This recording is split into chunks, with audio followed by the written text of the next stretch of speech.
new believers, they're not going to understand all of the Torah. They're not going to understand all of the feasts and the dietary laws of Leviticus 11, and they're not going to understand a bunch of things. So how about we ease them into it and we tell them to start with this, and then as they're going to, continue to go or start going to the synagogues on the Sabbath, we will slowly teach them about all these things. We will teach them the right things so that they know what to do and how to do it without anyone else, interfering and just confusing them. Because if we read verse 21, it says, "After all, Moses has been proclaimed in every city for a long time and is read aloud every Sabbath in every synagogue." And this was Jacob, one of the disciples, saying this. So what does this tell you?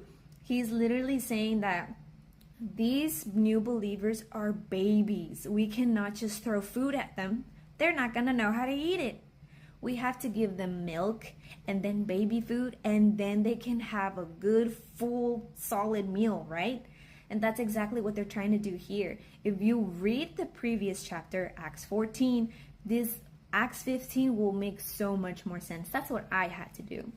And so basically that's what they're saying, because he's saying, since a long time ago and even now, the law of Moses, the commandments, are still being proclaimed every Sabbath at every synagogue. And so that's how they're going to slowly learn about God's commandments, God's feasts, the dietary laws, and everything else that they need to know. And they'll learn it the right way so that they're not confused.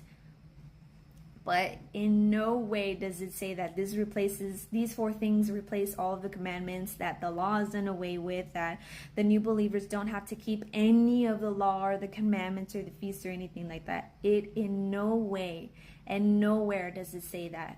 Just reread it and just read that verse of verse 21. Jacob himself, a disciple, says that Moses is being preached at every synagogue every Sabbath. So I hope this made sense, and let's try to read things a little bit more in context. Like I said, read chapter 14 and then chapter 15 will make a whole lot more sense. But yes, that is what it's actually saying in this. That's what this whole council was about. That the new believers will still keep Torah. They will believe in Jesus and accept him, but they will still keep Torah, still keep God's commandments, but they will learn how to do it the right way, how Jesus intended it to be kept.